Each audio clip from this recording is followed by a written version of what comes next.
আজকে থেকে প্রায় 1450 বছর আগে আমরা একটা সমাজ দেখেছিলাম, যে সমাজটাকে আমরা বলতাম আইয়ামে জাহিলিয়াত। আইয়ামে জাহিলিয়াত অর্থ হচ্ছে অন্ধকারাচ্ছন্ন দিন। এই কথাটা এখনকার সেকুলার সমাজে বা ইসলাম বিরোধী শিবিরে একটা গালিতে পরিণত হয়েছে, আইয়ামে জাহিলিয়াত। কখন আমরা প্রশ্ন করি না যে কেন আমরা সেই যুগটাকে আইয়ামে জাহিলিয়াত বলি, কি কারণে বলি? আসলে কি সেই যুগটা আইয়ামে জাহিলিয়াতের সবচেয়ে বড় যুগ ছিল, নাকি ওই আইয়ামে জাহিলিয়াতগুলো এখনও আমাদের সমাজে আছে? এই বিষয়গুলো আমরা কখনো ভাবি না বা আলোচনা করি না। গল্পের শুরুটা এখান থেকে করছি যে ওই সমাজটাকে আমরা আইয়ামে জাহিলিয়াত বলছি মূলত 5টা কারণে।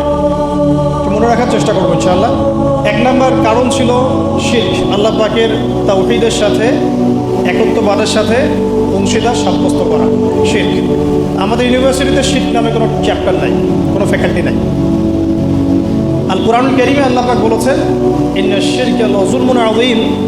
পৃথিবীতে সবচেয়ে বড় জুলুমটাই হচ্ছে শিরক। শিরক কি এবং কেন, কত প্রকার, কীভাবে এখান থেকে বাঁচবো, এরকম কোনো ফ্যাকাল্টি আমাদের ইউনিভার্সিটিগুলোর মধ্যে নাই। ব্যাপারটা কি অদ্ভুত না? নবী সাল্লাল্লাহু আলাইহি ওয়াসাল্লাম বলেছেন, শেষ জামানায় সবচেয়ে বড় ফিতনা হবে মাসিহুদ দাজ্জাল। মাসিহুদ দাজ্জাল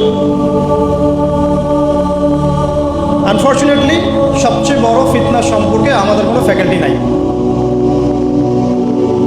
অথচ নবী সাল্লাল্লাহু আলাইহি ওয়াসাল্লাম বলেছেন যে পৃথিবীতে আদম আলাইহিস সালাম থেকে শুরু করে শেষ নবী মুহাম্মদ সাল্লাল্লাহু আলাইহি ওয়াসাল্লামের উম্মত পর্যন্ত দাজ্জালের চেয়ে ভয়ঙ্কর কোনো ফিতনা আসে নাই, আসবেও না। কিন্তু আমাদের কোনো ফ্যাকাল্টি নাই। দাজ্জাল কে, কেন, কিভাবে, কোথা থেকে আসে, উৎপত্তি কী, তার ফাংশন কী, তার রোলটা কী হবে, কিভাবে সে ফিতনা ছড়াবে, তার ফিতনাগুলো কেমন হতে পারে, ইত্যাদি ইত্যাদি।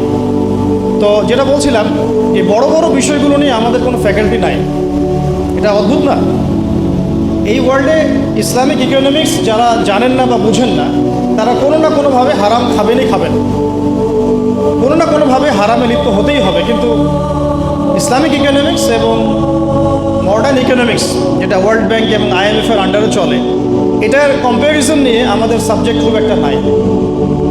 আজকে আপনারা সব স্টুডেন্ট, তাই আমি কিছু একাডেমিক কথা বলবো ইনশাআল্লাহ।